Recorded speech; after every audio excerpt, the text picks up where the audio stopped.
Wassail, this could be a shaky feed, so I don't know how long we'll manage to sustain being live. But I miss lives.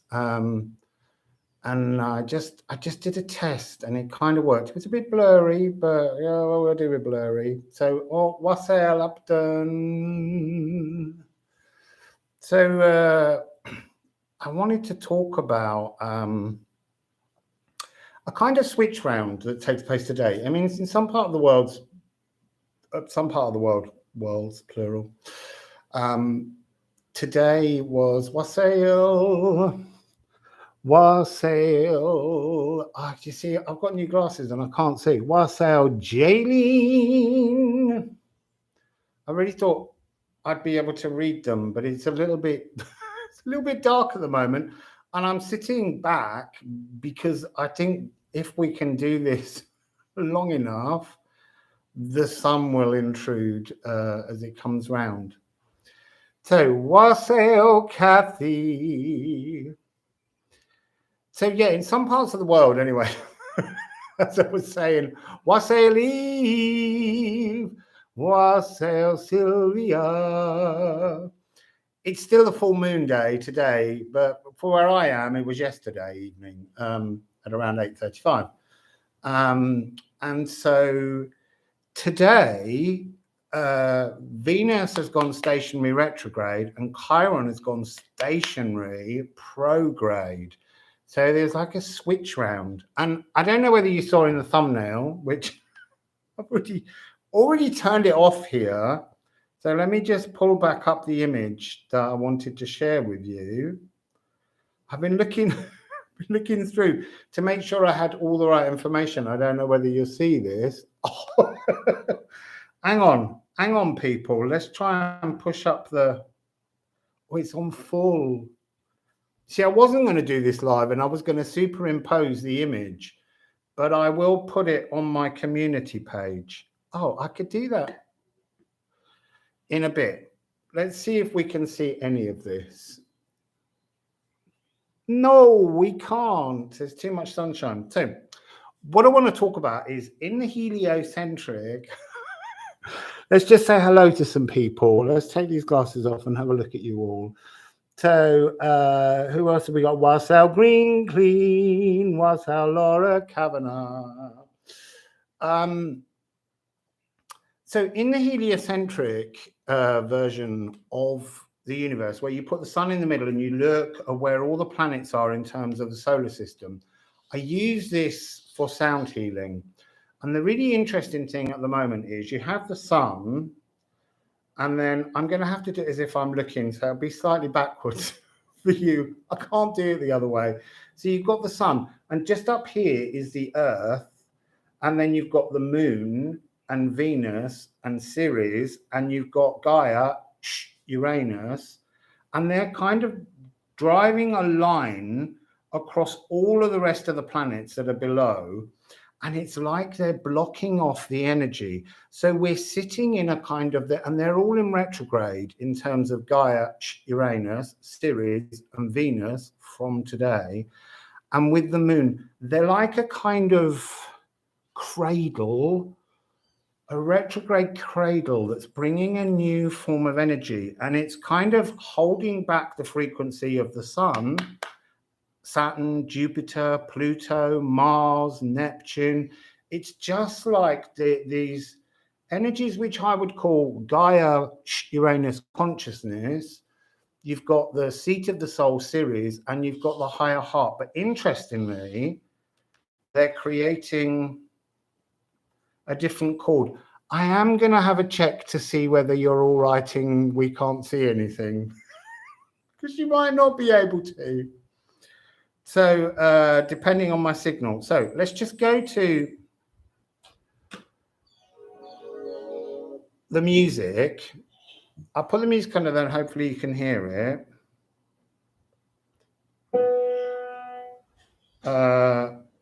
So let's turn it up a bit.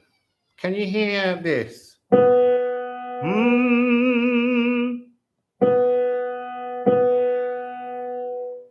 Just wait and see if you can hear it. Wassail, everybody. We can see so far, but can you hear the music?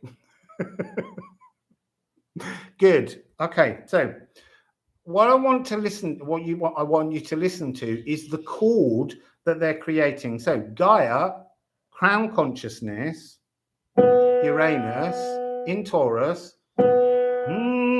B. And you've got Venus on F sharp, which is the higher heart. And then you've got D from Ceres. And this is a B minor chord. Now, you might remember before we had that moment when we had the A in there of the moon and it was a D major chord. This is actually a B minor seventh. And if the keyboard will let me play it, this is what it sounds like. It's a very rich, dreamy chord. Okay, it's this wonderful sound.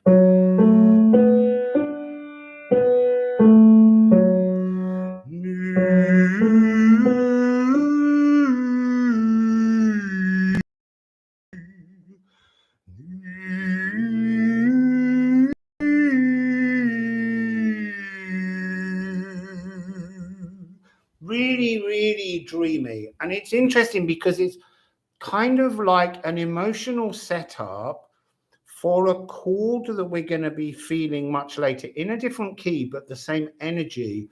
Very expansive dreams that's coming on the 12th of April, as I mentioned before, when Jupiter will go into conjunction with Neptune.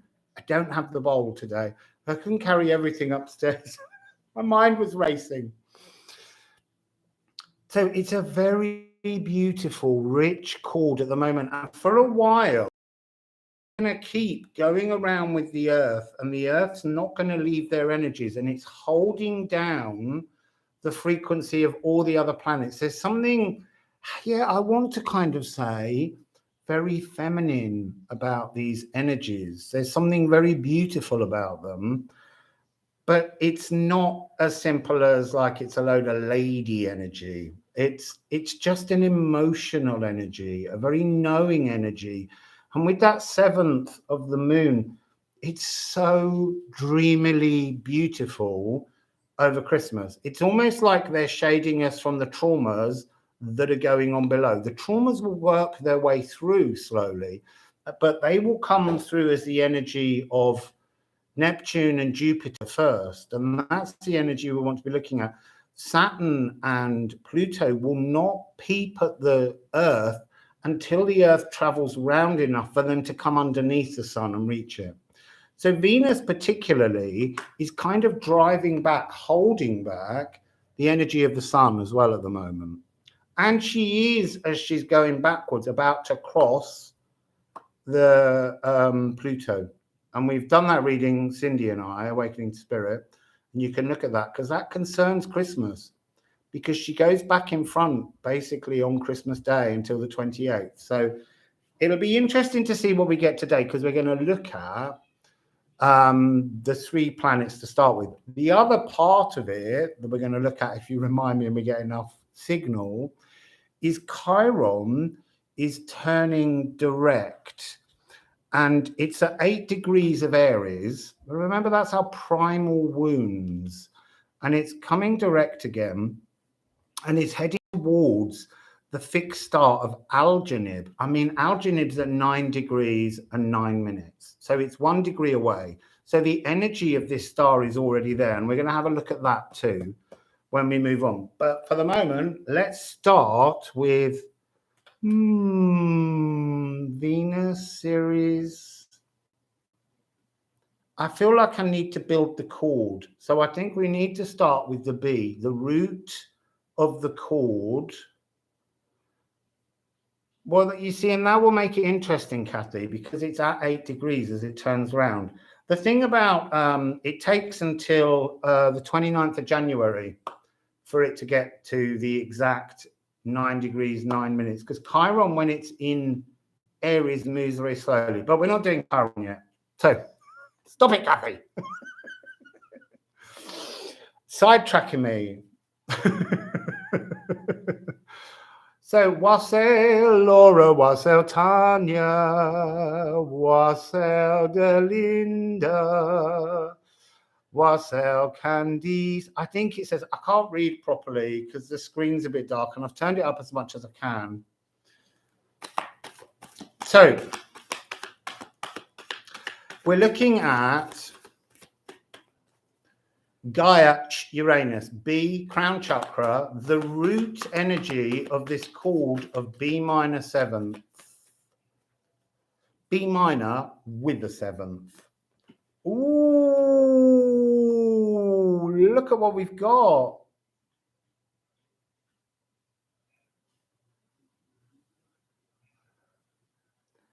I'm just holding that there while I secretly try and read what you're saying. So we've got this energy of an abundant land. Now look, Gaia, Uranus, is in Taurus. That's fixed earth frequency. But Gaia likes to shift frequencies. Gaia likes to rewrite the rules because it's Uranian energy. So we've got this sense of a harvest coming, the beginning of a harvest, and this energy of deep magic, 33, to the real world, to the world around us that we live in. I need a little sip of water. I didn't bring much water up with me either.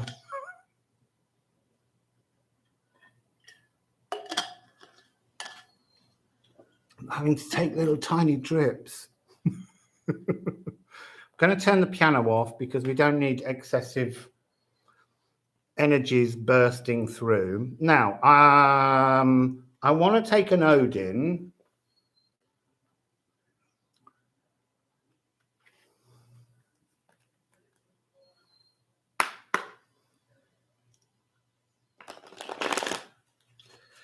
I want to take an Odin on Uranus. Oh dear, little things please little minds. Uranus, Gaia, root of the chord. What are you bringing? What are you bringing? What are you bringing? I've got 1 and 2 that are sort of sitting like that, but I'm not taking them. I'm going to just look at the 1 because it didn't give me a second. Oh, it's a gift. So this energy, these 3 ladies, I know Uranus is not, but you know, it's a gender fluid for me. It's a little bit like a higher octave of Mercury, but a lot more powerful. It's got grandmother frequency.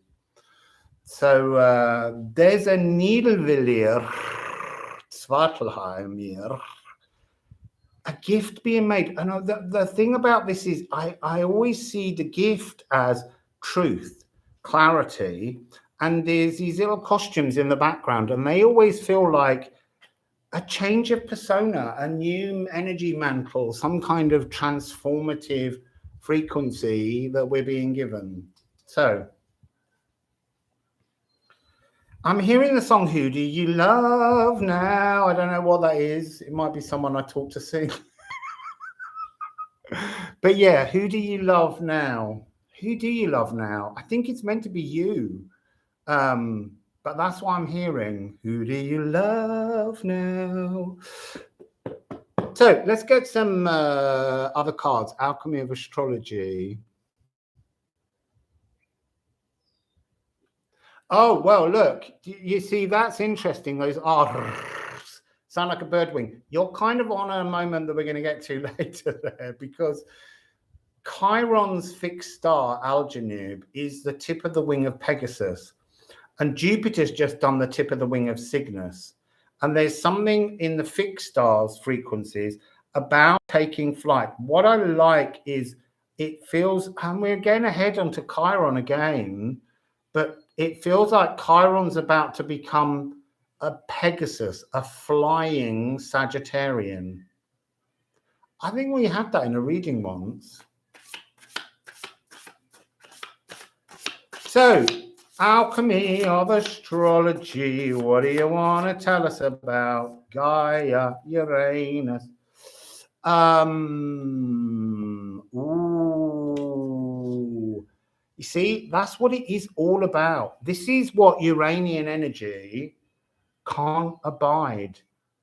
Patinas, calcification, energies that have become stuck. It's gone a bit dark here suddenly, yet the sun's coming. Give me more light.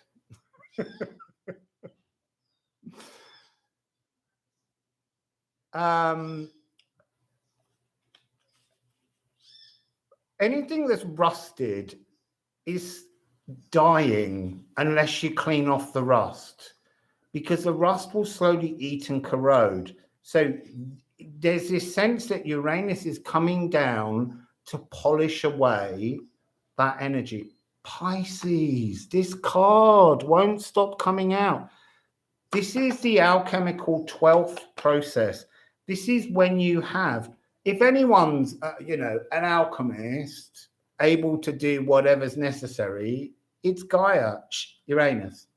So it's empowering. The root note of this B minor 7th chord is empowering change, empowering something to succeed. And it being the root means it's everything above it that we're going to look at is built on stable foundations. So there's something charming, bewitching, commanding, and it's manipulating the material energies, molecules of the world around us. This 3D world of magical wonder that is around us. I feel like I want one more card from that.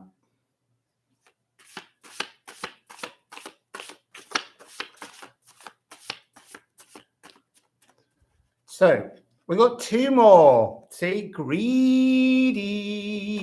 What have we got? So we've got Virgo.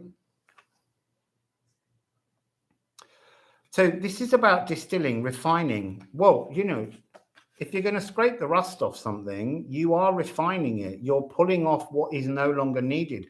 The coating, the distortions are being sharpened, polished, brushed, sanded away. And this is about condensing, organizing, discerning, and seeking a purer essence. So that's the gift, this purer essence. And then we have, this feels like it's not so much the energy of Uranus alone, but it feels like this is the frequency of what it's doing. It's magnetizing an energy of the universal soul frequency. It's the stable foundation, and it's house 5, it's pleasures, it's playfulness. So it's like being let out of school and going into the playground again. There's something of that energy that I'm seeing in this card. So let's move on. Go on then. We'll have some runes on it.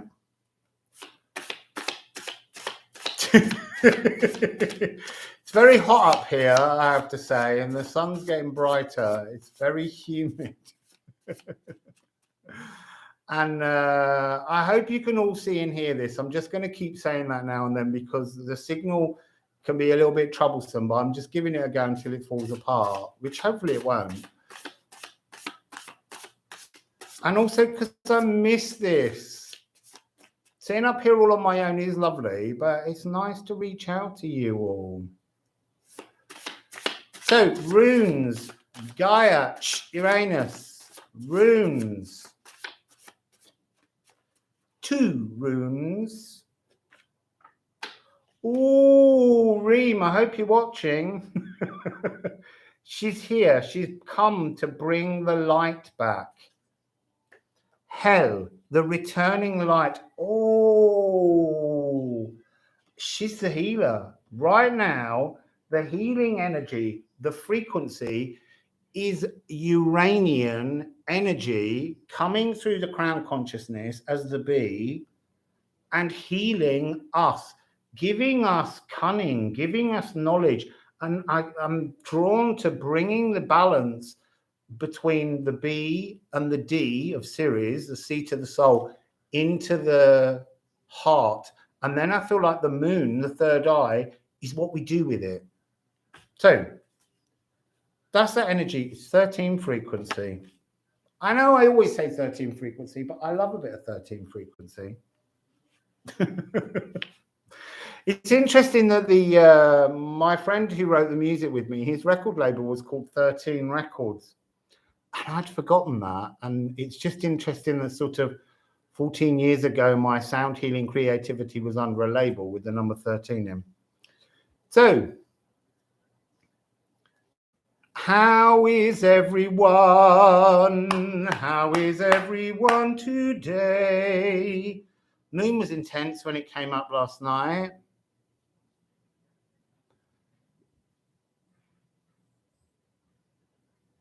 Right, well, actually, I was thinking that maybe I should just whistle you. I should sing you a bee so that you can all feel the crown consciousness of Gaia.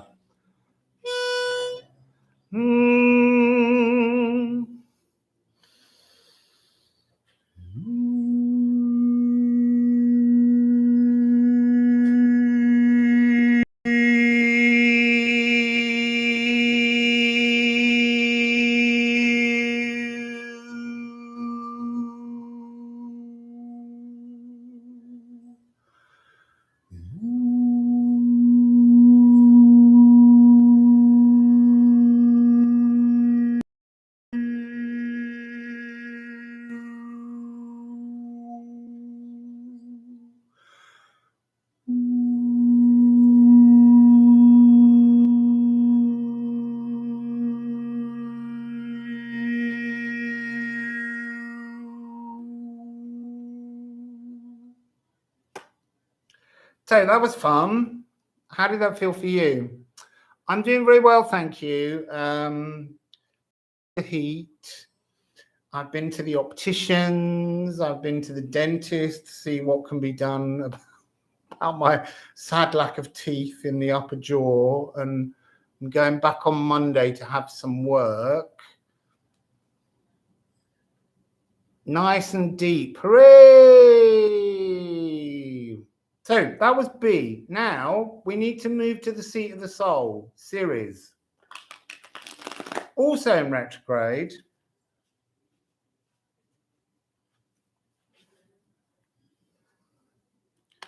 In Gemini, just so that you're aware.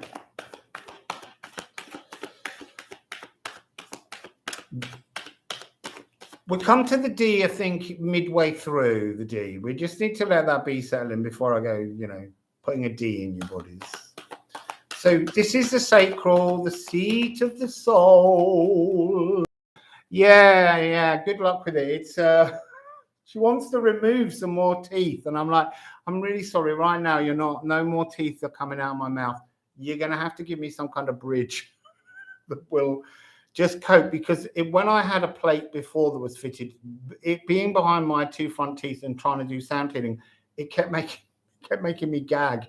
So I found it very difficult. So I'm going to have two plates made to fit either side, so that for the first time in about a year and a half, I might actually be able to chew food.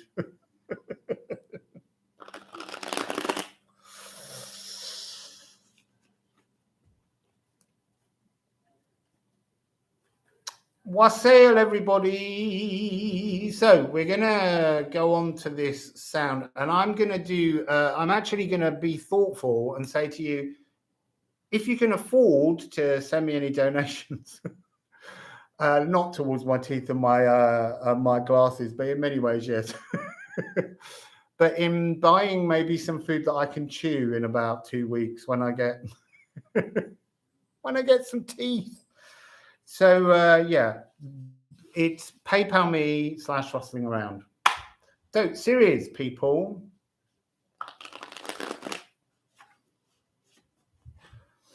Ceres in Gemini.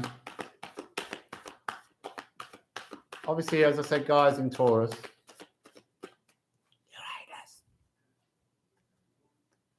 So we have one card. Ooh, what a change.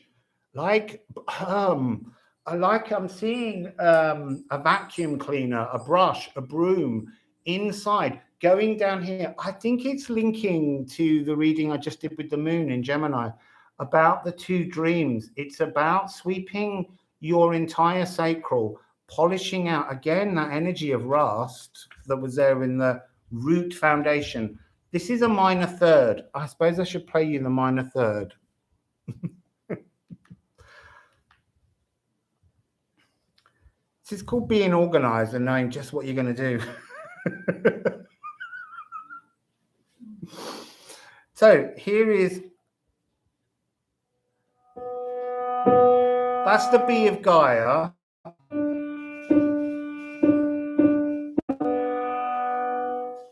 So thirds, major and minor, they don't have the clarity that fourths and fifths do. Perfect fourths and perfect fifths and perfect octaves, the sound waves sit absolutely beautifully and drive along up and down, up and down.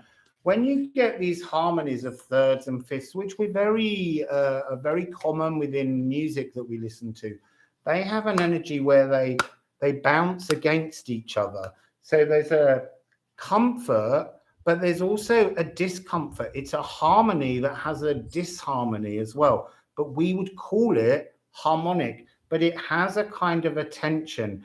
It's like it's trying to remold and reform something. So here we have the wind. Ceres is coming in as the wind. Remember, Ceres, Demeter, is the mother of Persephone. That was also what that reading was about with Venus and Pluto, because we've got this triple conjunction going on.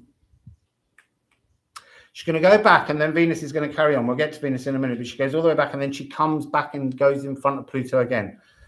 But this is Ceres, the mother. It's like, yeah.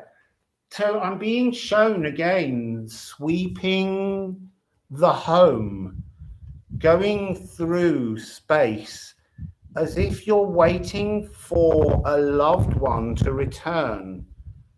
And I suspect that the loved one, at the moment, all of these energies seem to be about the loved one being your truth, you renewed. That seems to be the energy that we're dealing with now. It's not about some loved one that you once, were in a relationship with coming back, a child or daughter. It could be that frequency, but there's something about this being an energy of our truth.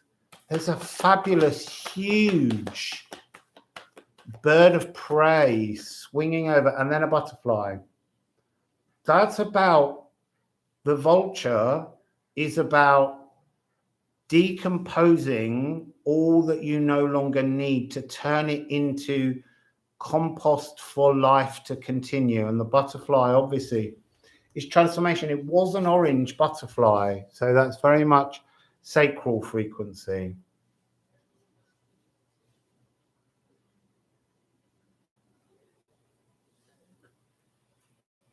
Yeah, numerology is fascinating. I'm always fascinated by 3s and 6s and 9s because of the Tesla code.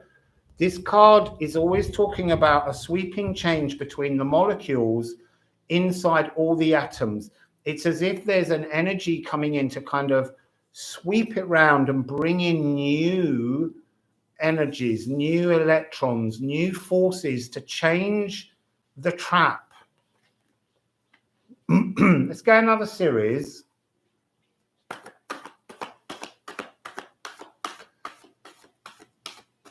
I love these circles of this building. It's such an amazing balcony. There we go. We got another card for Ceres. I need to put the cards in place. The wind's picking up since the wind card came. I was thinking when I sang the B, nothing was moving. The wind has come with Ceres. Oh, Rainmaker. So you've got 636. This is the energy of rebalancing the seat of the soul.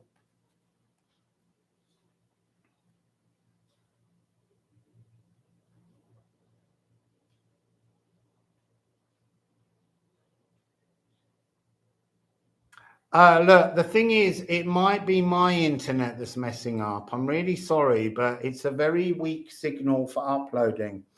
And I just thought, if I want to do a long reading, it would take about a day to upload. So I thought, I'm just going to risk a live. And if it's terrible, well, we'll just have to listen to the message. Although when I sing, my microphone sometimes struggles with the amount of sound in my healing frequencies. And that gets a bit weirdly distorted. But look, we're here. It's a beautiful day. Let's have some fun. So, bringing a new emotional explosion. It's almost like a water bomb goes off inside the seat of the soul. So maybe now we'll have the D of Ceres in the sacral. So sit back, enjoy yourselves. Let's see if I can keep it in tune.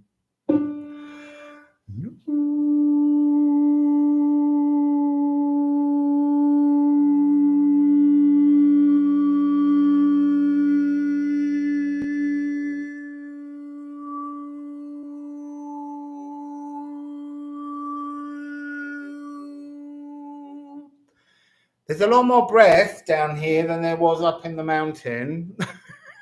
So I'm just going to sing that again. It's just, oi! My spirit guide just came by that ear.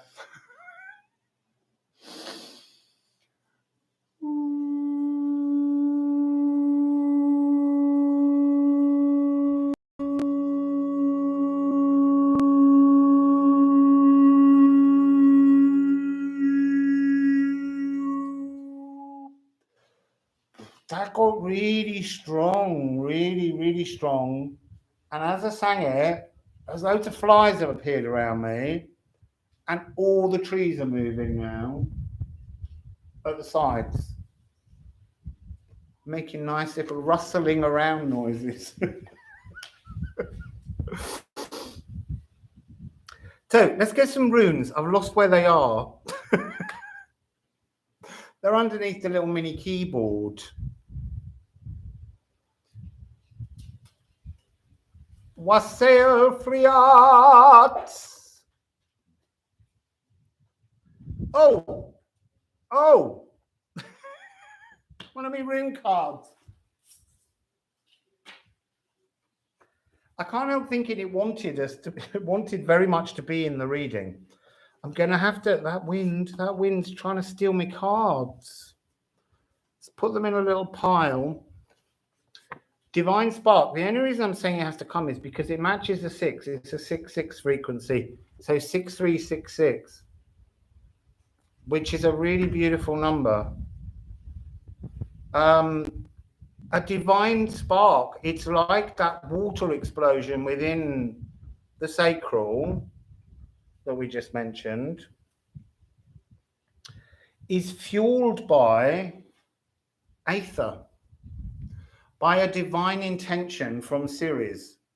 As I said, it is that sense of Ceres making space, cleaning up the house, spring cleaning in the middle of winter. But what's really interesting is some cultures clean their house at the beginning of the new year to take and sweep away all the old energies. Maybe there's something in that frequency. It'd be interesting if Brom came. The broom. You got snow, Heidi. I'd love some snow. I'm not complaining about the warmth here. I just want to be in Canada. Everybody thank the universe for bringing me to Canada. The more of us that do it, the more it's happening. Look, you see, this is a divine Billrost. What does Billrost mean to me? The Bifrost Bridge.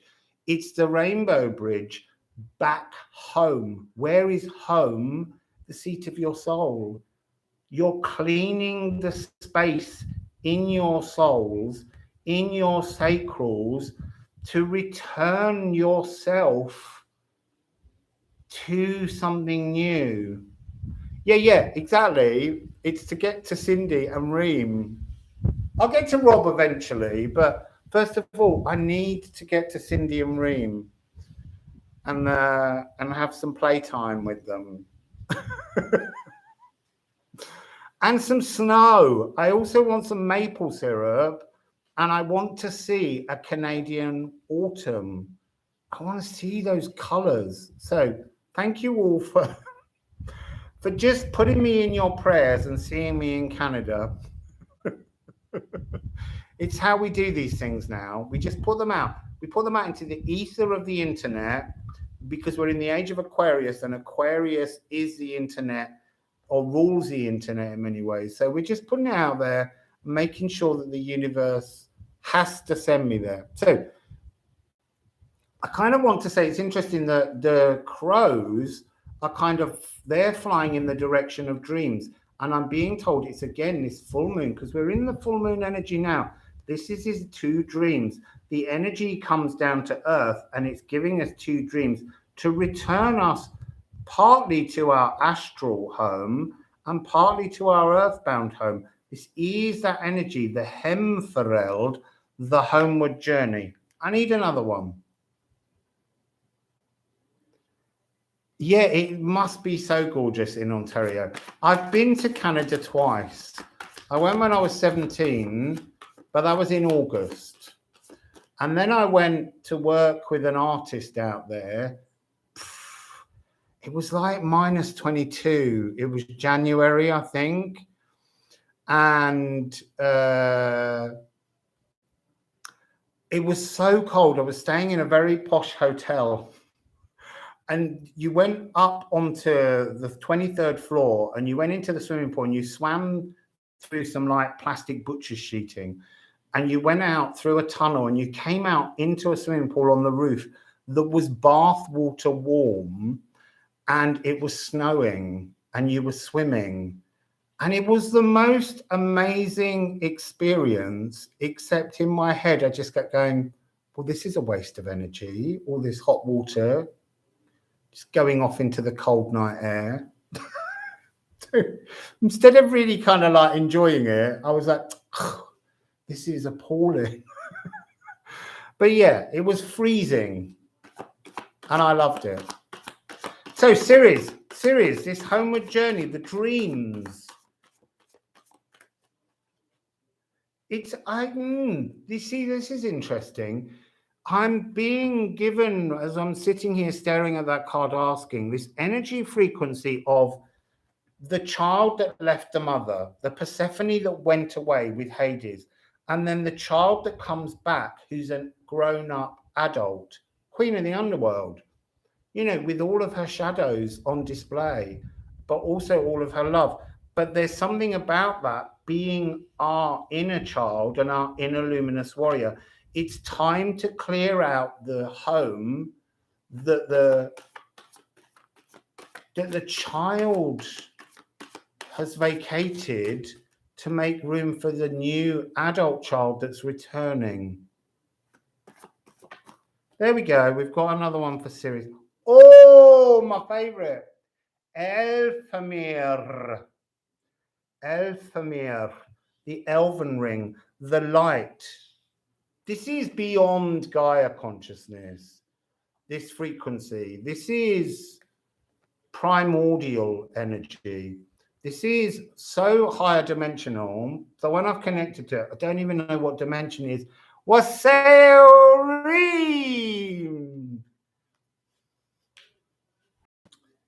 I'm doing a live ream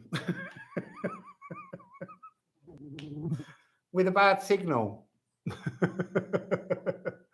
Oh, look, you were doing a reading. You've probably just done the same reading I'm doing. I'm doing that image I sent you last night of the heavens. It's the thumbnail. So the Elven ring. Now, look, the Elven ring is talking about how when we can return our adult inner child with its stable emotions existing between our 3D world and our astral, then we connect yet one more figure into the Elven ring. And the Elven ring is collective consciousness. So on these multi-high dimensions, because this is like Uber heaven in Norse for me.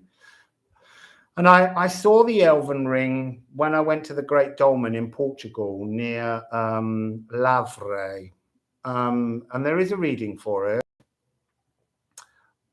There was all the elves were standing around me, and there were hundreds of them, all holding hands but not holding hands. The energy was, we are speaking with one voice, but we are also many. They were billions, and that's this frequency that Ceres is offering us. Clean your sacral, connect your world and your astral as an adult, stably emotion, so nothing triggers you. Don't allow anyone to wind you up. Don't allow the news to dictate things to you. Just sit in your elven light and know. This is this energy that we keep getting. Just know, and you will add another of the magical energies that we came through at the very beginning. Just trying to find it. That's interesting. Now going back, because this card always contains a whole series of little kind of pixies made from maize, a sacred plant. But it's the magic is being set up by Gaia, Uranus as the bee. The sacral is the point at which we draw in the elven ring frequency to the seat of our soul, amassing a new collective consciousness. So now let's go to the alchemy. You just did a reading on truth. Well, look, that's what this reading began with.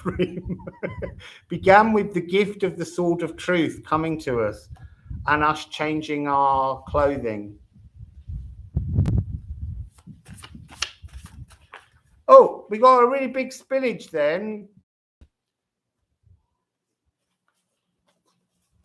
They're all upside down.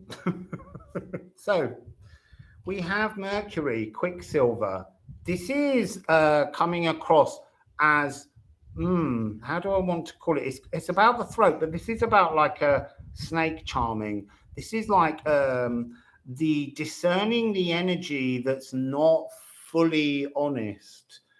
This is, there is something about the charm. There's, that's what it is. We've got to watch out for the charmers, because the charmers are going to try and fill our heads with false thoughts. That reading I did with Cindy, Mercury is going backwards and forwards, and he's doing the naughtiness. This is Loki frequency. This is the trickster energy. This is the kind of, it's not Neptunian delusion. This is mercurial. This is like insidious little dark thoughts that get put in your head to test you, to see if you can bring this through. Then we have, look, Moon in Aries. You see, now that's interesting, because I'm getting that energy of what we're going to do in a minute, if I ever get there, of Chiron, because Chiron is in Aries, and this is about being impulsive, and that's the wound. The wound is letting in this insidious, snake charming, silver-tongued, I want to say that it's our inner damaged young child that I'm always saying you need to get rid of, because it's lived in a victim mentality for so long, it literally can't talk the truth, and it's giving you the doubts, and that's what we've got to fight. Sweeping away all the time, cleaning away, moving that energy so that we have room for our grown-up self. And then these two cards are so powerful. I'm going to put them up together. Remember we had the, I forgot. I meant to hold up Pisces, the 12th part of the alchemical process. And that's the energy of being able to control the Philosopher's Stone.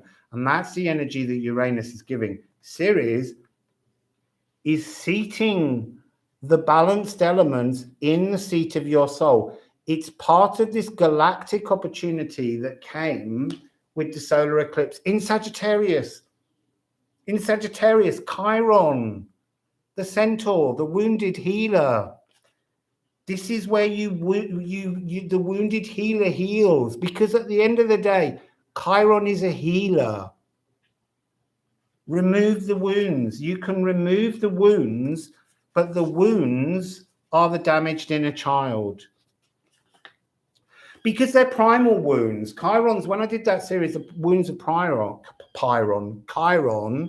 it was about the primal wounds that you come into the earth to deal with. So, sorry, I'm not paying any attention to yes, the hieroglyphic Amonas. It is, but there's a separate symbol for that, yet ago. That's in the deck. It's the symbol of John Dee. And it was his symbol that allowed me to be inspired to make the symbol of Mary the Jewess. Right, runes. Oh, I've got itchy ear. Oh, this is a lot. But it's come out. The broom, sweeping the room, sweeping your celestial city, your sacred seat of the soul, cleaning it out. This is butcher's brom, to take away all the damage, all the wounds. So that's what your inner child is. It's an emotional leech. And it's made to be that way. Because for most of us, it's about damaging children, us as children. Because if we get damaged when we're younger, oh, wind. It's the wind change. I'm going to have to put this little towel over all of the cards. Don't go away. So there's a love of damaging children that goes on within the world, so that we're scarred and more manipulative. We're more manageable through manipulation of fear as we grow up. It's time to stop the emotional bleed. I know I've usually got rocks, but up here there's not usually any wind. It's getting really breezy. So we have the broom, but this leeching energy is followed by life force. It is leeching the truth of our life force. That's the biggest problem. And yet it's a divine energy for all of us to go inside our sacral and bleed it out, to get rid of the damage, to no longer be in victim mode, because it's wasting our life force. It's stopping us from moving on. And then it's followed by new bud. Look, this is fabulous. Look at the difference between these two. Just the tap. It's turn your life around by turning around how you see yourself. See yourself as emotionally stable and as a luminous warrior. And so the final card in the series is Etbursten. Oh, look, the new bud energy has got this frequency of moving forwards to break free. Etbursten, burst out, free yourself, 55, in the astral. Not in the 3D world, in the astral. Clean out your astral.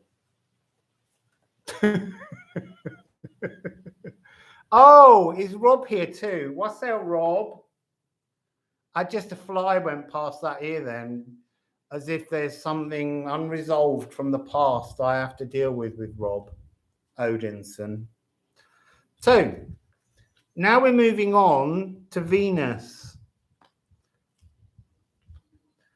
Tell me, is love just a popular suggestion or merely an obsolete art?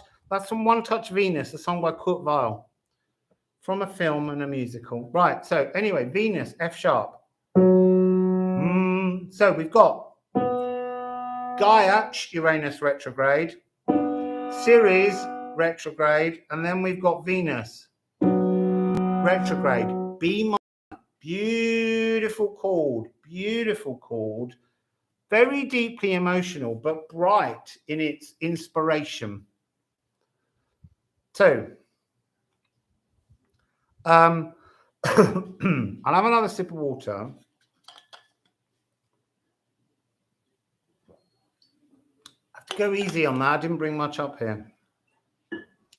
So we're gonna do let's just sing let's sing F sharp first.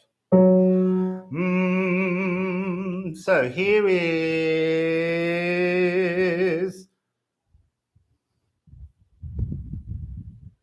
yeah, I tell you, mine was a shadowy mess as well, my astral. I had a few dreams about it after Reem and I kept talking about cleaning the astral. In fact, that was the first time we were on that same subject, I think, on a same subject.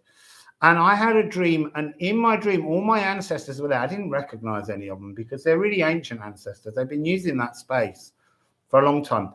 And none of them would tell me how to get anywhere in there. They all had a bed. They all had somewhere to sleep, like they were still living there. And halfway through the dream, I was just like, hang on a minute. This is mine. You need to all get out.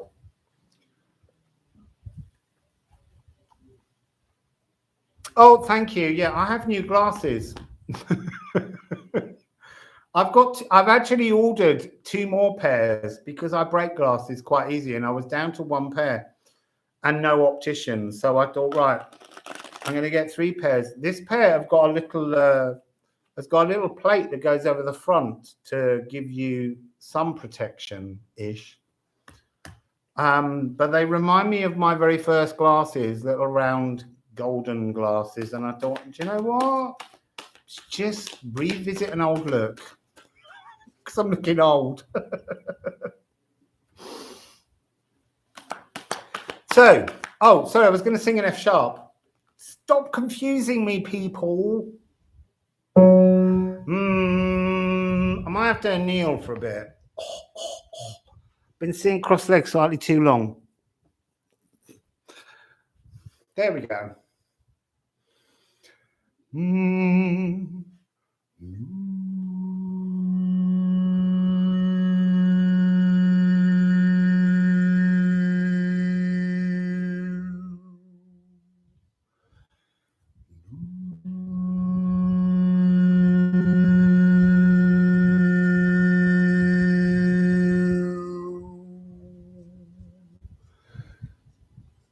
There's a little chip, chip, chip, chip of a hummingbird. I haven't seen a hummingbird here. I can hear it. Can't see it though. Let's go back to that.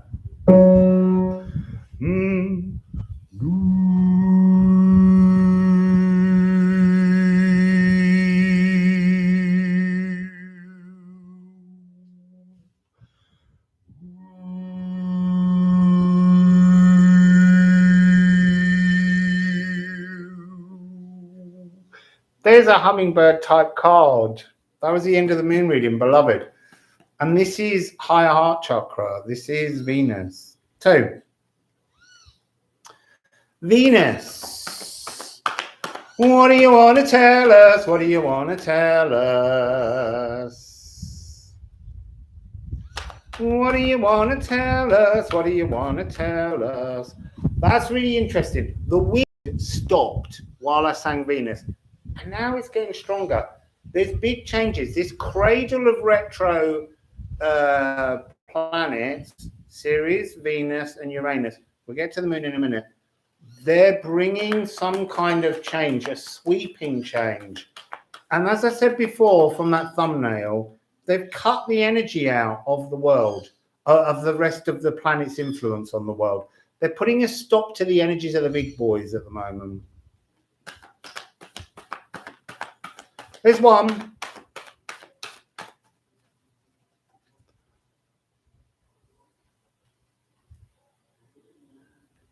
Wassail, Patrick. Something made me look forwards. It was obviously to say hello to you. There we go. Oh, Venus, she's got a spare card. Where do we begin? Smoky mirror. I feel like that's what we're changing. We're changing the illusion of, I always say this, and you won't see it very well. You kind of need a deck to do it. But in the reflection is actually a drowning woman. And that's us emotionally. That's what we have to change in the seat of our soul. But we have to do, you can't clear your smoky mirror unless you can clear your higher heart. This is a moment where they have to work together. Your crown, the sacral, and your highest heart. A B minor chord. We've gone all B minor. And then what do we have here? Oh, look. 596. The upper world and the blade. There's a new... this energy, it's like the blade is the frequency that's coming from Gaia. We've now got 2 vultures flying on the wind. You've got to cut a line, a frequency, a space. And look, what's in the middle? The moon. We've yet to get to the moon's message. And as I said earlier, it feels like crown down to the sacral, up to the heart. And then you'll understand with the third eye what to do with this. Oh, it's getting windier. It's a hot window. It's like someone's opened an oven door. So you have to combine, again, I'm getting this energy of combining 2 dreams. You've got to see, okay, so you have to see what is the dreams of that mercurial energy of your damaged inner child, and then the actual loving, beautiful, stable energy. And now we've got 3. We've got all 3. Now that I've got the message, we've got each bird is representing one of those 3 planets. That's fabulous. So that's the key. And the birds are in this card. So they were telling me to look at the birds. So you have to adjust your dreams. You've got to see the dreams that are not working for you from your damaged child and connect your dreams of your luminous warrior, put them together somehow. We'll get to that, hopefully. Let's get some runes on it.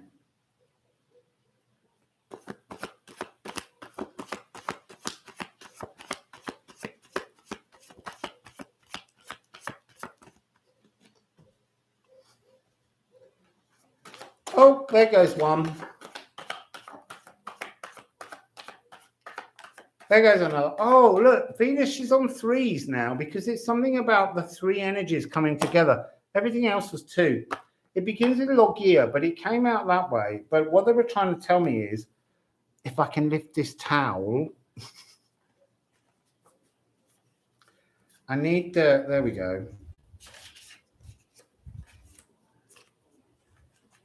So it's talking about this frequency from before. What is the truth of the runic energy that the cosmic ocean is trying to bring to you? This is about being in the embryo stage. What of these 3 symbols is your truth? Is it the new bud? Is it the Logia? Or is it this emotional bleed? Or is it somehow all of them?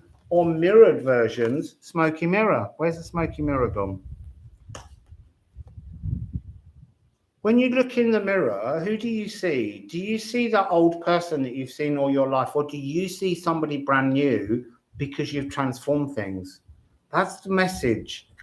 You've got to be able to look into a mirror and see a new you. Interesting.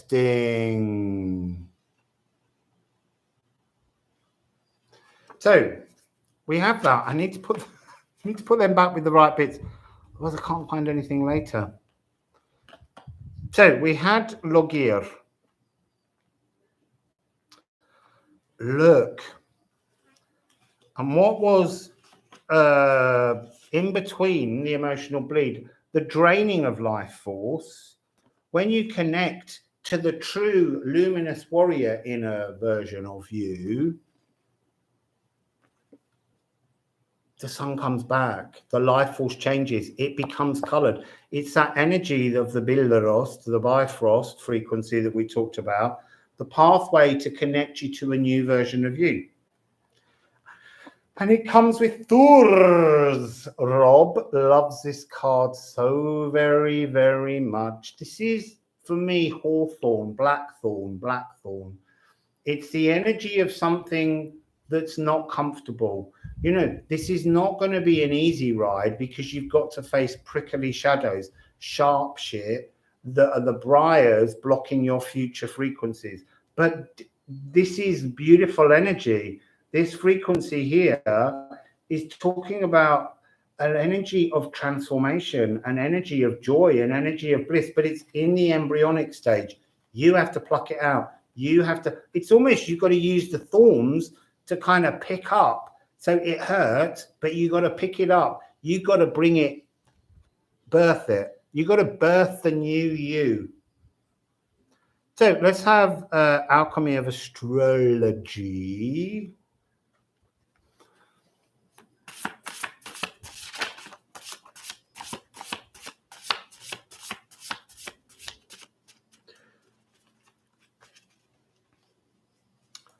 Interesting. Pulverize. This is to atomize, to powder. I still haven't put a D in that card. It's also power. Powder and to soften. So I'm being another yellow butterfly going by. This is the way I always describe this card is you've got a rock of pain and it's in your stomach, and every now and then you take it out and you just bash yourself over the head with this rock of pain to punish yourself, to victimize yourself, to do all this energy. And you got to take that rock, put it down on the ground, and then pulverize it, bust it back, break it down. That's interesting. 168, 100 people in and 68 likes. I know 5 dropped out then because I was being violent, but it was just an interesting number for me personally. Don't forget to like the video because then it puts it in the algorithm. And don't forget, you can send me money if you've got any. PayPal me and Rustling Around. Very grateful. New glasses. That's the trust fund at the moment. So pulverizing, break it down, bust it up. Look at all the different elements that you use to punish yourself with. Instead of hitting yourself over the head, break it down. Turn it into powder, talcum. And then when you throw it in the air and walk into it, it doesn't hurt you. It might make you cough, but it won't hurt you anymore because you've worked on it. You've softened it. You've softened all of your traumas. And you do that by rewriting them.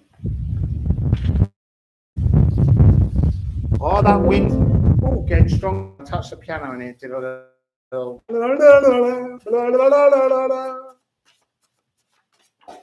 I'm getting that song, Who Do You Love Now? But I think it's Who Do You Know? Who Do You Love Now? Is it? I don't know who it's by. Is it by Danny Minogue? Purify. Purify the traumas. Interesting. Showing this is going to link in a minute to a transformative energy coming across you. Odd. There it is. She turned up in her own reading. So, higher heart. There's something about copper. Maybe we all need to have a little bit of copper around us. And that could be like, you know, in Britain, we have coppers as pennies. But you want, I'm being told, just get yourself some kind of object for the moment that's copper.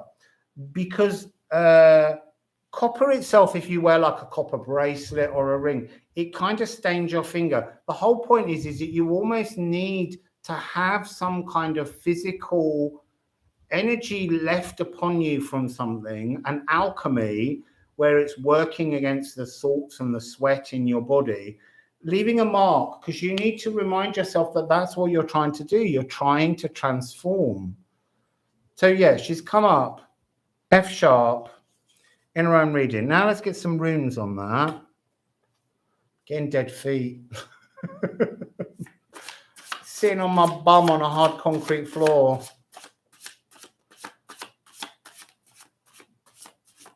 You have a copper cauldron. Yeah. Does that count? Yeah, it's just sitting with copper, holding copper, touching copper. There's something about a near touch copper. There's something about, so what they're showing me is the quicksilver energy, that your damaged inner child frequency is that sort of lying, conniving, tricking you energy. The copper will connect you to your luminous warrior through your heart. Be yourself. Come into yourself. It's somehow both those twins. There's a twin that's born that's the only one we know to begin with, the inner child. And then there's an adult twin to it where it grew up stable and emotionally good. Yes, thank you. That's my paper me rustling around. The idea is I'm having some new teeth fitted. And so my PayPal fund is to help me buy some crunchy food when I've got the teeth. I just want to chew on some food that I haven't been able to do for ages. So look, we have the swelgeness, the past.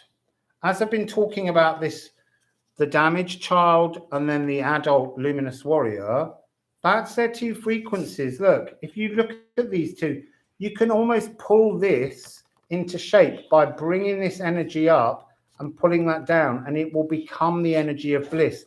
But it is a mirror. There's something about that energy in the Gemini full moon that we're still under the influence of that's talking to us about having two different eggs, and they have to be brought together as one. And in the past, I've always said it's time to sweep away the damaged child, but somehow it's about putting the damaged child and rewriting it into the adult, stable, luminous warrior frequency. So now let's move on to the moon. So let's hear the full chord of the 3 retrogrades. That's the B minor chord. And when you add the moon, you get B minor 7th. It's like the most beautiful dream that's coming. And that's what we had, this collective dream energy, Reem and I. So let's get the moon in on the act, people. Sacrifice the burn. Like an indigestion, right? Something you can't digest about your own past is what I'm hearing. So the moon, this is what we do when we sorted this frequency. Where do we move to? What do we do? I've got the 4th bird now, but it's in my hand. That's interesting.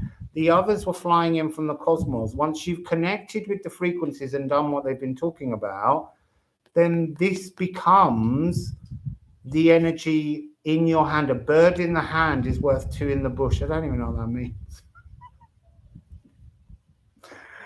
But there's something about you then own your own destiny from these dreams. You decide. This is what this card is saying. And we've got the energy again that we had in the reading with the moon yesterday or the day before. You take out the sword of truth from your own soul. And that goes right back to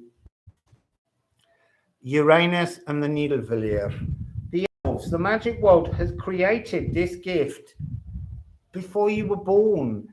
It's been sitting in your chest, and only you can pull it out, but you can't do it until you've got this luminous warrior love for yourself. And that's when you pull out and hold the sword of truth, your truth. That's very nice. I like that, moon.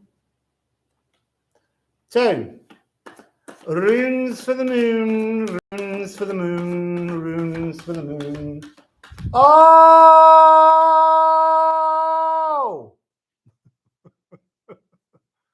Why don't I call the Earth Uranus? What? I can't read it properly. Why does Russell call Uranus? No, I don't. Gaia is not the Earth. Gaia is the energy frequency that exists on the Earth, but Gaia birthed Uranus, And then with Uranus, Gaia births all the other gods in the pantheon. And I think it's unfair on the power of Gaia to only make her the earth. For me, the earth is Erde. It's the earth. And it has the energy of Gaia within it because it's consciousness. But consciousness is everywhere. Consciousness is bigger. That's the way I do it. And so I say Gaia Uranus, meaning that the energy of the planet Uranus, which in sound healing is the crown, it's our consciousness frequency. So for me, the Uranus is filled with the source of Gaia energy. We've got Vanahamir. I do feel that this frequency, yesterday it was coming through into my head a lot. It's the most important energy for it for me. Vanahamir is the fearless heaven. You have Asgard and Vanahamir. And I often joke and call this Lady Heaven, but it wasn't only ladies. But the point is it wasn't the energy of the people that killed the giants and feared the giants. This is the Borderless society. This is the people that live at one in this natural world, in this jungle that's surrounding me. And this is about borders being pointless, walls being pointless, institutions being pointless. The most important energy here is community, is reaching out and sharing and supporting. And that's the energy that the moon will enable us to take out into the world as we all begin to join that Elven ring collective consciousness that came through. It's really lovely to see that.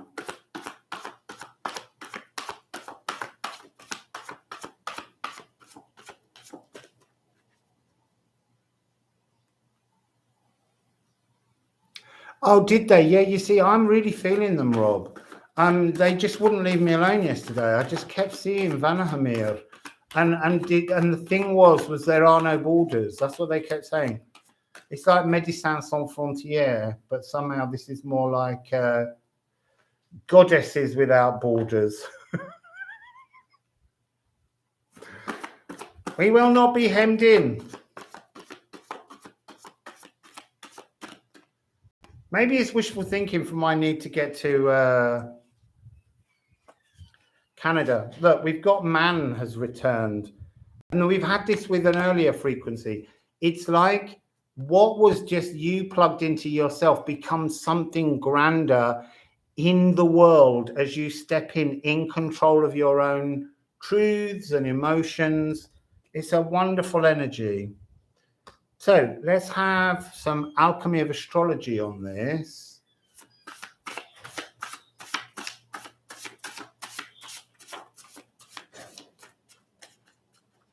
Alchemy of Astrology. This is interesting. It's talking about the energy of the 3 retrogrades. This is a moment to take stock, is what I'm hearing, to remove old frequencies. This is a powerful, as I said in the thumbnail, it's that energy where the 3 retrograding planets, Venus, Ceres, and Gaia, Uranus, are blocking off the frequencies of everything else in the solar system to bring you this dreaming moment. And it goes on for a while as they move around because the other planets can't get in until Venus gets out the way. And that's not happening so quickly. So we have emotional exchanges, Moon in Scorpio. This is rebirthing. That's that energy of hell that came at the beginning, returning the light, transforming. You know, there is a sort of a death of the old inner child and the birth of the new. But the new inner child is the grown-up of the damaged inner child that we need to allow to grow up, to stop being that little nagging voice in our heads. And this is the moon. So this is about, there's something deeply grown up and sexual about that energy. And then we have Neptune. Neptune's coming in because we're awaiting the 12th of April when Jupiter will run into Neptune and pass in front. Oh, and it's 21. It's the mirror. It's that mirrored energy, transformation, switch rounds, the smoky mirror. It's all coming together. Now, a few runes on this one, and then we'll do Chiron. A few moons and runes and runes and moons and runes. Right.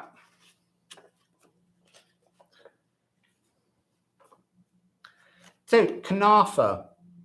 It's really interesting. Kanafa has changed recently for me. I keep seeing it as ancestral lines, blood, being scented with energies that don't belong to us, and how it's time to push that old distortion back in to the void, to the Gununga gap. It's returning. It's like going, do you know what? I bought this thing that was part of my life and it's broken. So you have to take it back. And they're like, would you like a gift voucher? You're like, no, it's all right. Just take it back. I'm not interested in it. I'm going to go to the void and find something new. And then we have Hod with towardness, which is schooled, the future. It's like, it's just a point of saying, trust in the future. You don't need to know it, but you need to trust that it's good. But you don't need to know the future. There's some kind of spirits just walked in over there. I feel like I just need to go and ask. It was very loud. So let me just pop those cards underneath. So we've got that cradle of retrograde. I just want to know what that spirit wants to say. Can anyone see it? It's getting a bit dark in here, and yet the light is encroaching on me. And usually it's really bright at this time. So, spirit behind me over there. What do you want? Do you want to tell us something? Do you want to tell us something?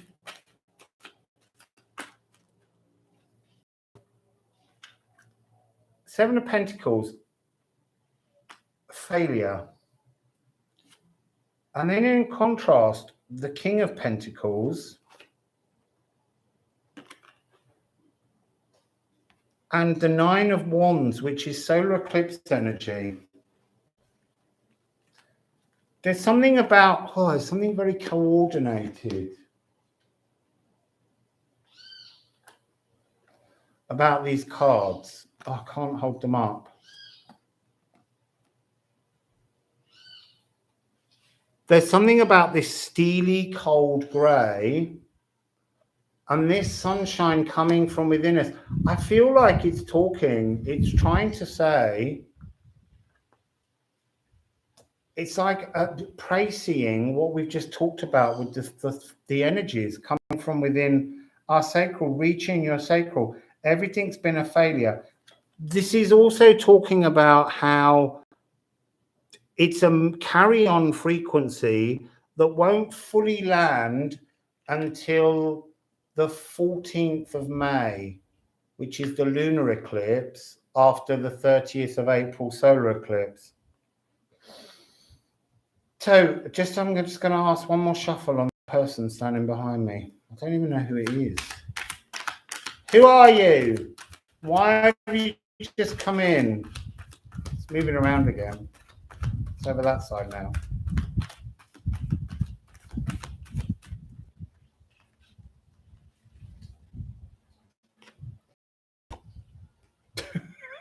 Who are you? The devil. It's an energy of disappointment. It's a spirit that's trying to say that humankind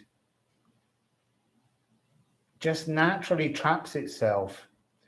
And they wish they'd known what we're talking about now to be able to be free.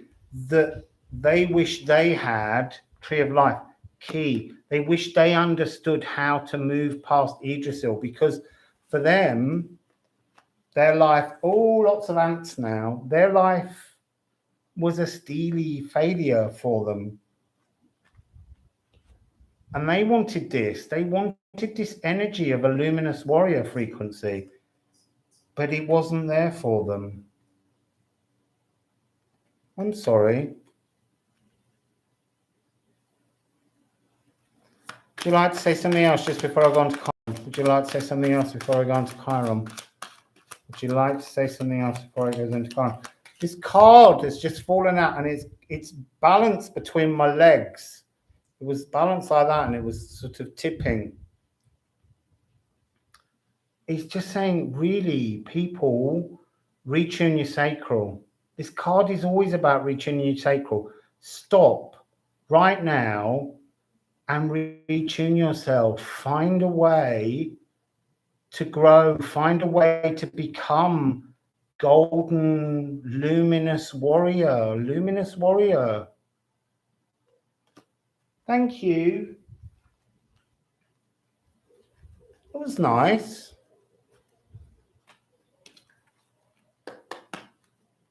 So back to Chiron. Now, Chiron, as I said earlier, sorry, I'm hoping that others are keeping you all up to date with the chat, because the angle of the sun, the glare of the light, is making it hard for me to see.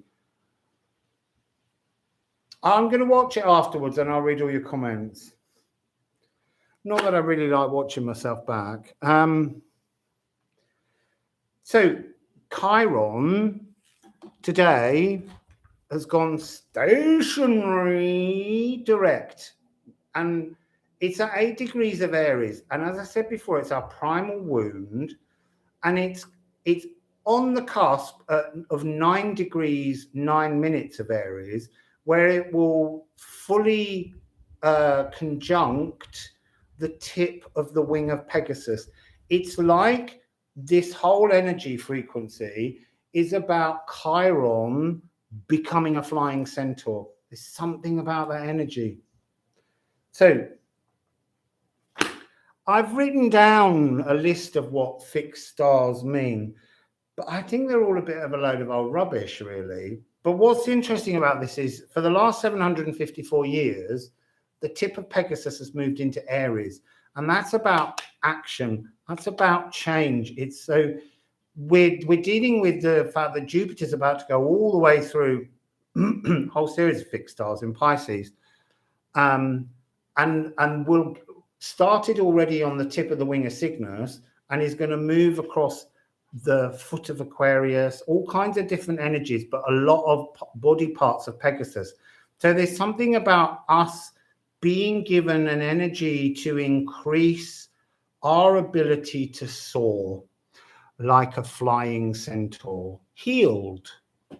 So let's just do the same thing. I should give you the note. He's not really part of the retro chord, but it's your nervous system.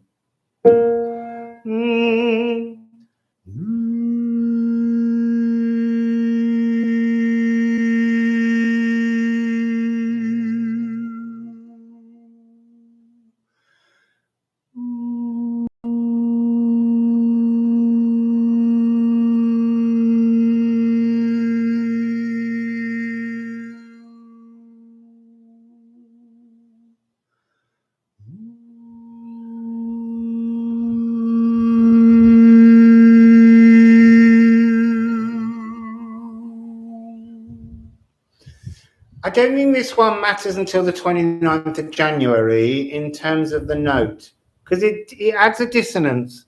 Look, I'll show you. That's when you add Chiron, it puts in a nasty little energy, but it's a healing energy. And that healing will be a bit painful somehow. Anyway, Algenib, if you want to know, is Gamma Pegasi, and it's a 2.5 magnitude blue-white star, and means the side in Arabic. That's where its name comes from. And most things with an al, like algebra, they're usually Arabic in origin. Because at one point in our history, medicine, maths, and everything had been lost to Western society or hadn't even been found properly. And it was brought in by the Arabic world through to us through Spain when the Moors were in Spain. Anyway, Chiron in Aries, heading towards this fixed star of Algenib. What do you want to say? What do you want to say? It's really weird. I'm sitting up, looking that way, and I can see a beautiful plant I've never noticed before in full red blooms, like a kind of healing, that sort of energy of the beloved that came out. So Chiron, well, Chiron's getting a bit busy.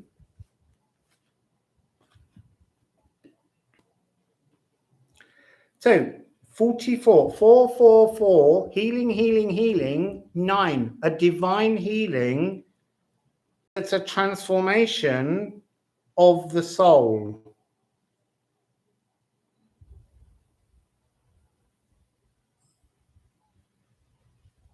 Okay.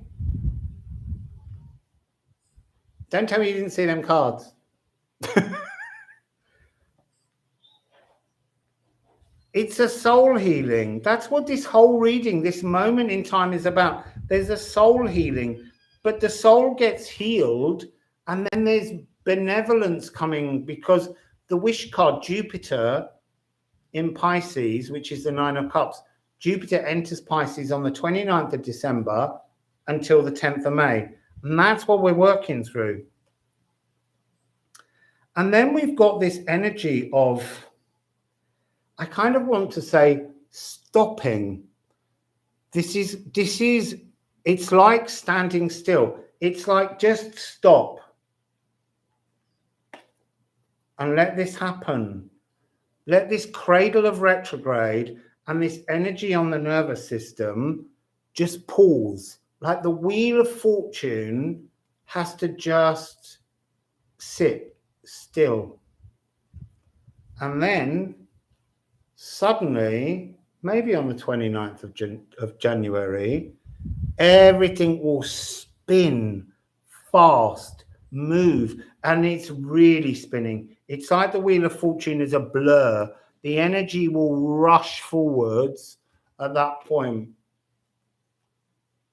That's interesting. So, some runes. So damp. Just wanted to say. Oh, runes. Rune moon, I saw you standing alone. Because you needed to stop before you move forwards.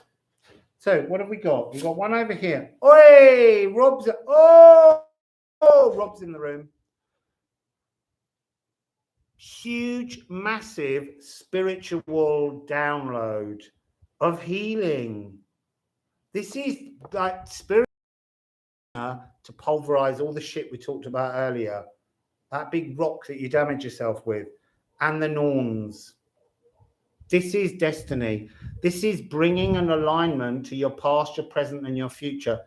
There was a reading also in Lavray, if you go back, scroll through, that's about me. It's me sitting under a tree, and it's all about the norns and how you can't. So they want me to tell this story again. So the norns present you with a tapestry at your birth, but you can rewrite your tapestry if you wish to. But what you have to do is you have to untangle your past so that you make a clarity for the future. Now, the difference between the past and the future is neither of them exist in the now. They're motions through. They're a journey. They're the thread through the needle. The needle is this energy that's in the now. So you can have a dream of your future and how you would like to embroider your life.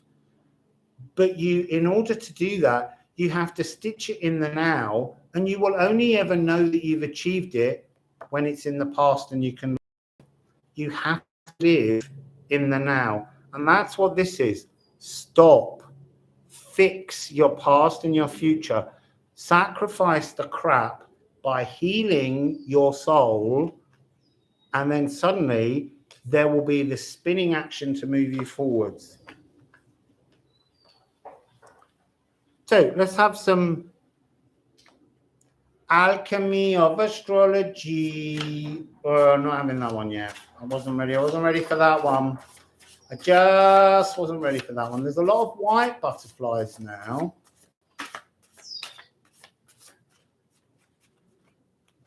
So what do we have? Oh, fire, ideas, passions.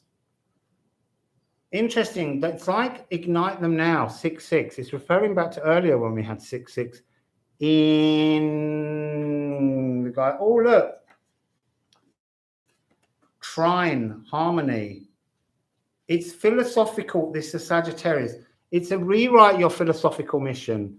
You've got to be at ease with yourself to write yourself the clearer, briarless future that's been coming through in this reading. So one more from this deck. Oh, so beautiful. Rewrite your truth, your essence, your core essence, house 1, your heart, your soul, and your new perfume. What is the aroma of your story? Don't keep going through life smelling of shit. Make yourself have a beautiful perfume. Give yourself a new space in the world. So let's just end that one. Chiron, Ronnie.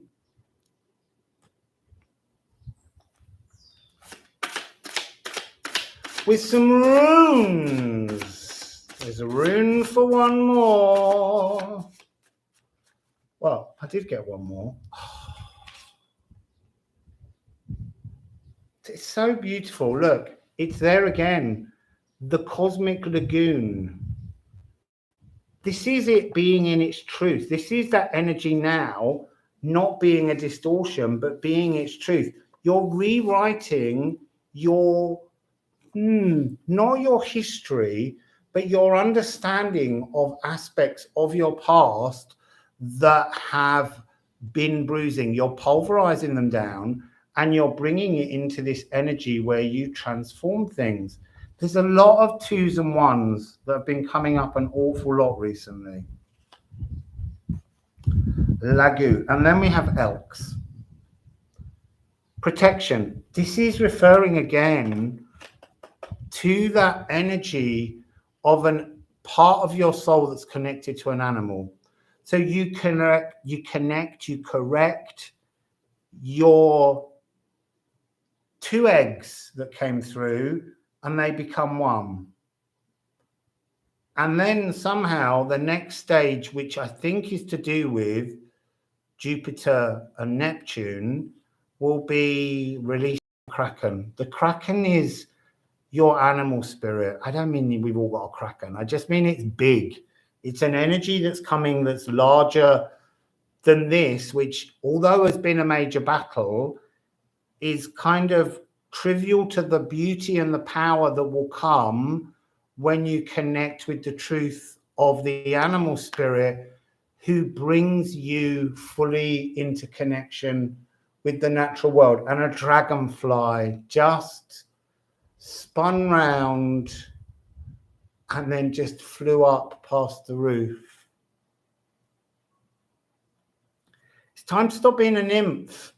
It's time to stop living at the bottom of the pond, coming up that reed, cracking open our exoskeleton and truly transforming into a creature that exists in air epoch, because that's what happens. It lives at the bottom of the pond as a nymph.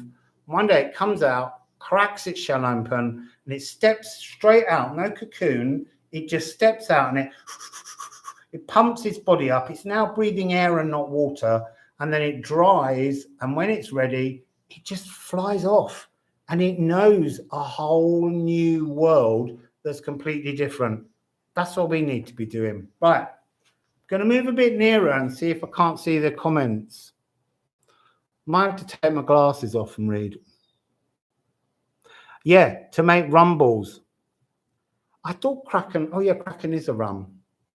It's a black rum or something, isn't it?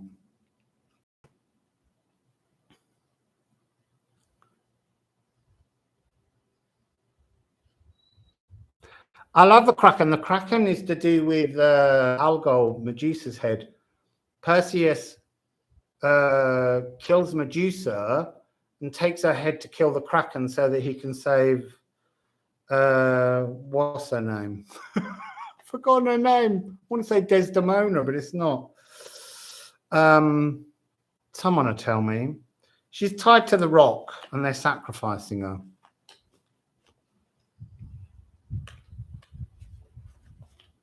Yeah, Liam Neeson, release the Kraken. I'm just piling the cards together so that they can't blow away.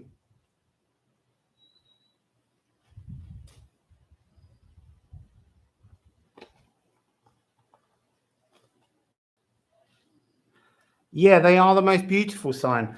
I've been seeing many dragonflies here. The most beautiful ruby red ones. Mainly in Britain, they're blue and green. But they're jewel red here. Absolutely gorgeous. I'm not saying we used a lot of cards, but we used a lot of cards.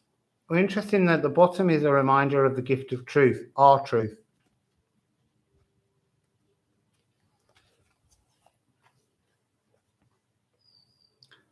Andromeda.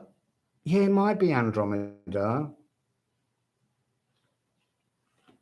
I get being a muddle with all them names sometimes. I have to reread them at the point of which they come because they are very confusing energies. All this, it's all Greek to me. I'm just putting the cards back down in case we have to use them for something else in a minute. I feel like there's questions coming. Well, look, I'm amazed that our signals held out. It seems easier in a way to do the readings live than doing them as an upload because the uploads take hours. So I really wasn't expecting to get this done.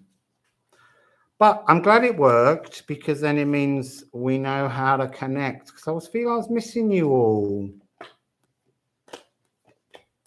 I was all alone in the jungle with all the critters.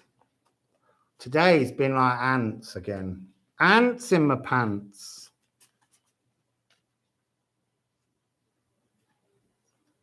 Put those in there, those in there, those on there. Right. And back. Oh, I'm glad that the signal's been good. How funny. I think I'm sitting just underneath the great big antenna that goes up and sends a signal. Yeah, I have to say the view is amazing. I'm just going to walk to the back so that you can see how enormously tall they are.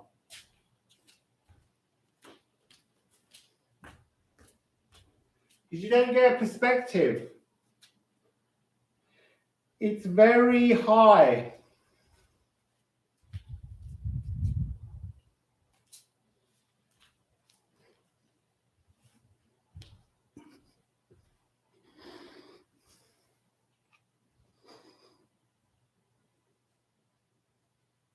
Yeah, they did. Exactly. It seemed to be picking up the same message, but we are in the full moon energy. The full moon was only 12 and a half, 13, 14 hours ago.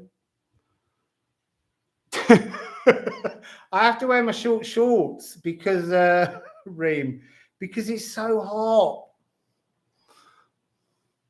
I haven't sat in this, I haven't sat in the hammock yet. How tall am I? 6'3", which is 191 centimeters.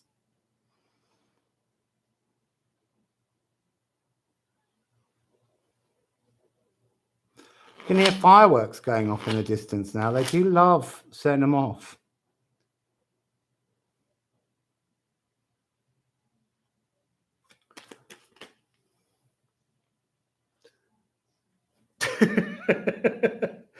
Reem, you're tiny. You're not as tiny as the Minogues, though. They were really tiny. Well, they are really tiny. They're not in the past tense.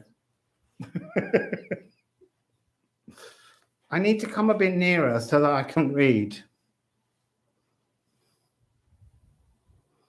Yeah, I am tall. I was this tall, though, when I was 12.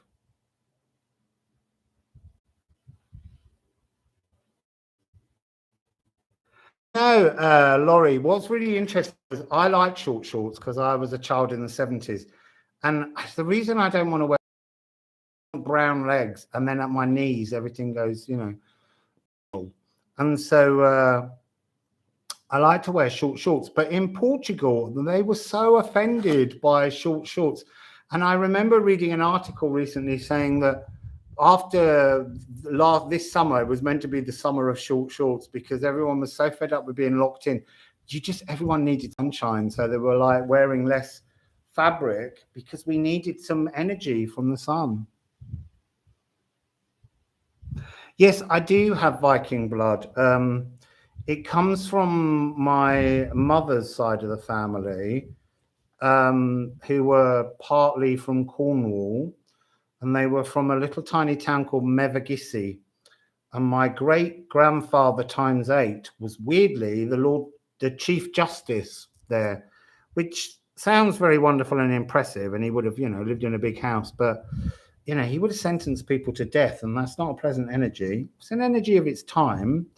But my family past him have always been very poor and working class. Whereas there were family there in Mevagissey who were related to him, who owned the Cornish sea salt company and were still very wealthy. And I wrote to them when I was there, but they didn't get back to me. I think they maybe feared I'd be after some of their money. I don't care. And then on my dad's side of the family, it's very much a double Irish parents. But my dad's mother's father, so my great-grandfather, was an indigenous North American Indian. You can't see that in me because I'm too Viking looking, but you can see it in my dad and his siblings.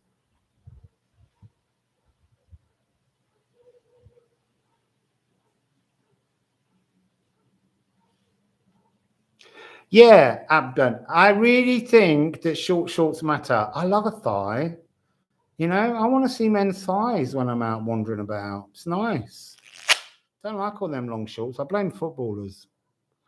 That's why rugby players, they wear short shorts because when you've got a big thigh, you can't move it under a short. And if you're playing sport, you need short shorts on.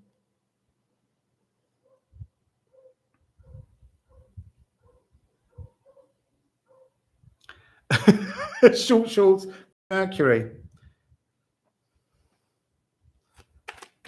I love a short short. And in this kind of heat, you need a short short. I put on a pair of long linen trousers the other day and I took them off within 10 minutes.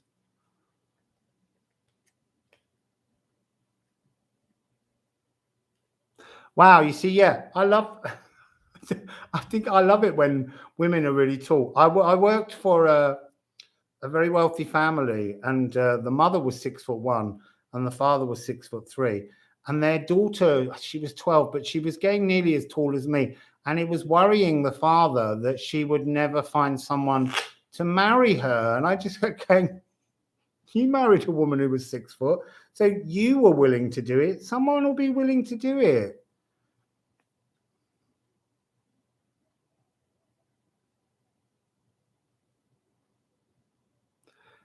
I don't remember when the basketball players were shorter, but I imagine they must have been. I'm shuffling cards and seeing what's just coming out. Sovereignty. Nine of Pentacles. That's very much the energy of these three planets, Gaia, Uranus, and Venus, working together to bring us into something.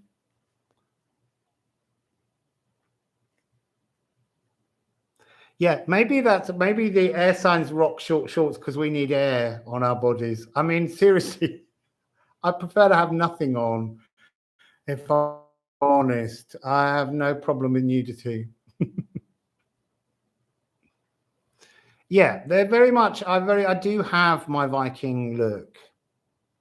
In fact, my Viking family's ancestry contains a name which Rob and I always joke about, but one of the old names that got lost as a surname, but was kept as the middle name of the eldest male, was Helson, which means the son of hell, or the light child, the son of the light one. Well, I'm quite heavy.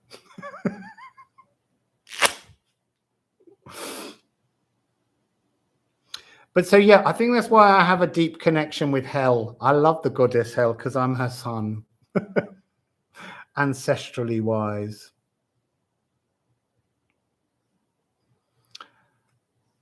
Yeah, I see. I just tried to look at my eyes. Then when you look at your eyes, you can't see them.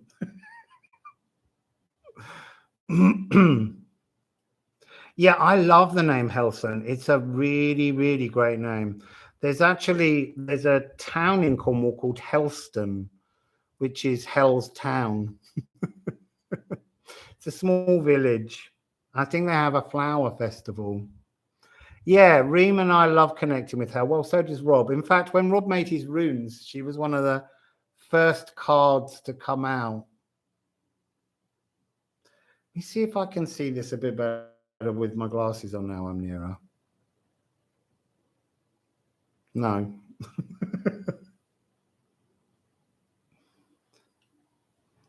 Soccer players do have great thighs, but they don't have the thighs of a rugby player. Sorry, but they don't. So they can move their legs in long shorts, but if you've got a really big thigh, you can't move in long shorts.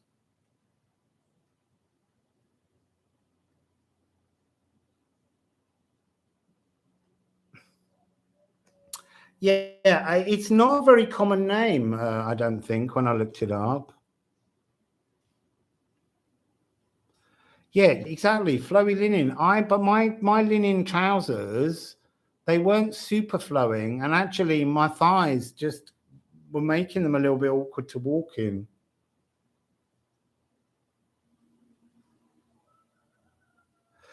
Do you know what you should all watch, which is great? It's called Mr. Sikh.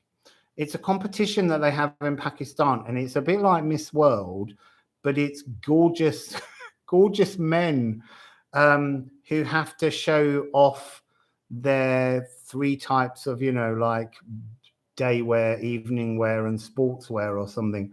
It's the most wonderful thing. And in some of the video footage, if you can find a full showing of it, the whole audience is just full of these wonderful Pakistani women, particularly older women, cheering on their grandchildren. I love it.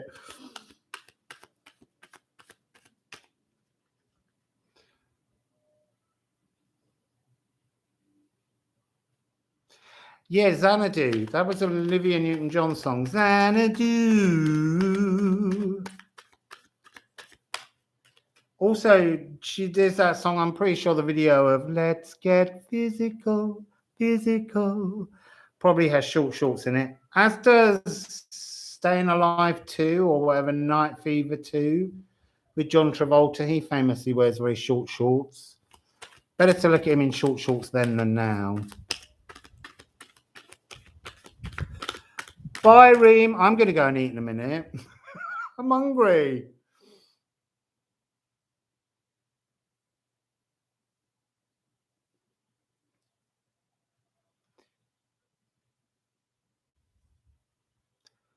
Heidi, I don't know much about rugby. I just noticed they got big thighs. They've also got no teeth and cauliflower ears.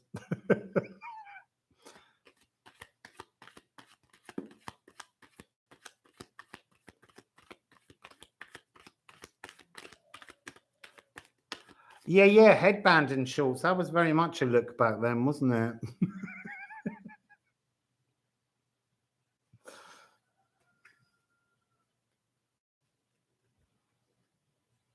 Yeah, Olivia Newton-John, she was so cool. I loved her in Greece.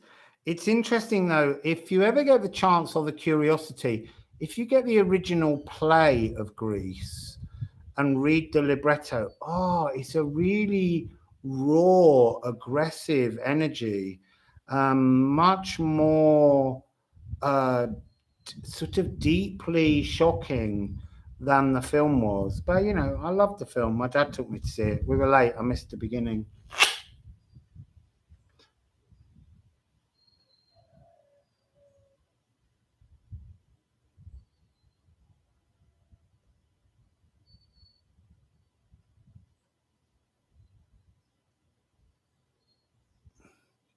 Do you know what's interesting about the Citizen Kane Orson Welles is I have a bit of a thing for Agnes Moorehead, who was Endora in Bewitched, and she was famously in that film.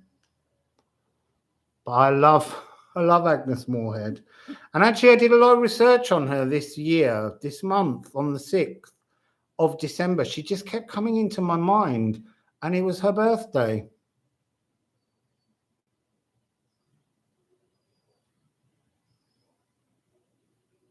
Oh, you have a little print out of the play. Yeah, it's a really dark energy. There's a lot of spitting in the play of Greece.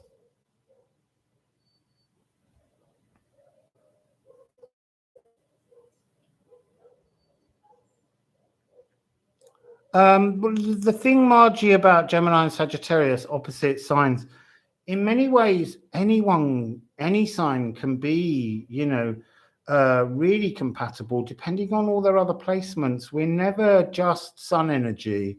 It's very important, the sun energy, but we all tell a different story depending on so many more placements in our charts.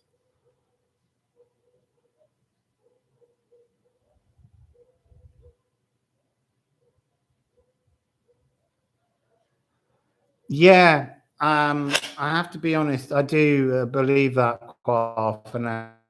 Anthony. There was a different energy. It was a different time. I do have a love of Rita Hayworth in the film Gilda. She just looks so stunning. But I've said this before. I was very much obsessed with Doris Day as a child because I loved the smoothness of her singing voice.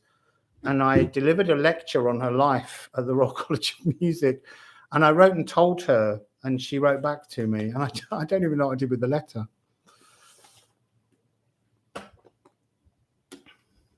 Yeah, we love Agnes. She was brilliant.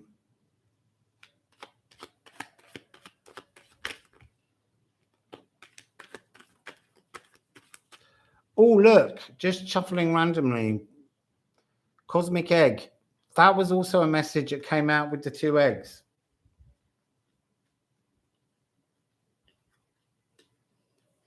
Yeah, I knew Doris Day before she was a virgin, is the famous quote.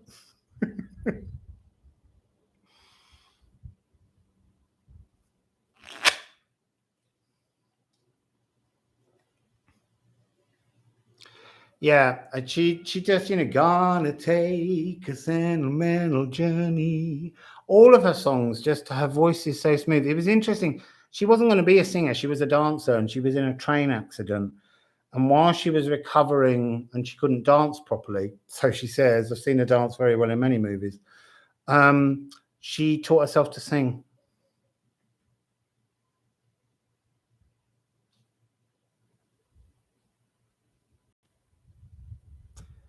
Yes, Chiron rules the nervous system. Now, the reason I say that is because all illness relates to our nervous system. So I stood on a beach one day and Spirit said to me, I had to do all of the sound healing notes and turn around 360 degrees and wait for each note to connect into the ground.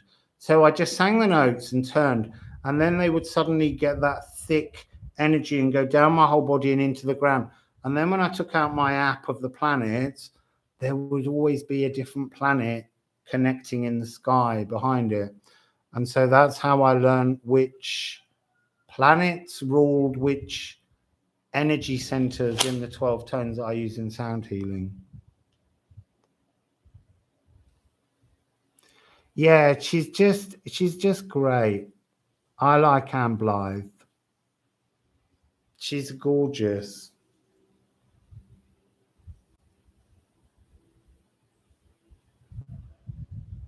There were so many. I mean, I absolutely love Katharine Hepburn as well.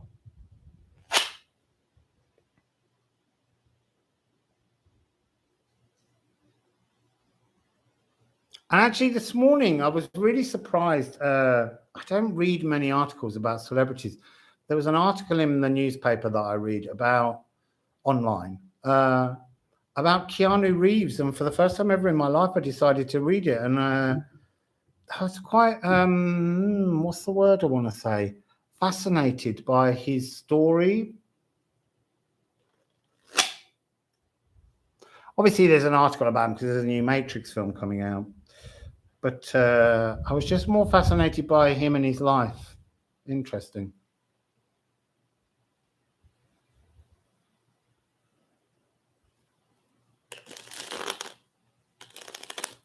I might have to look up his chart, give a little dig this afternoon, see what I can find out about his life. Oh, yeah, he is Canadian. Well, he was born in Beirut, according to the article. Born in Beirut, and then his mother moved to Toronto. Oh, look, my Mac's about to die. Gonna have to say goodbye, everybody. I forgot that usually I have an extension lead when I do a live, but up here there's no extension lead. So I'm gonna say bye-bye, everyone, before it dies, because that would be rude. So thank you all for joining in, and I'll do some more lives. Now I know I can do it, we can do some more lives. So what have I got? Like 2 hours. So I need to work out how we do that. Make sure it's fully charged each time. So Wassail, beautiful people. It's a pleasure, Sylvia. I really like to come in and share things with you. You're all such wonderful company while I'm on my own. So have a beautiful day. And as I say, I'll do some more lives. I'm thinking I'll try and do something on Christmas Day so that we can all have a little get together on Christmas Day.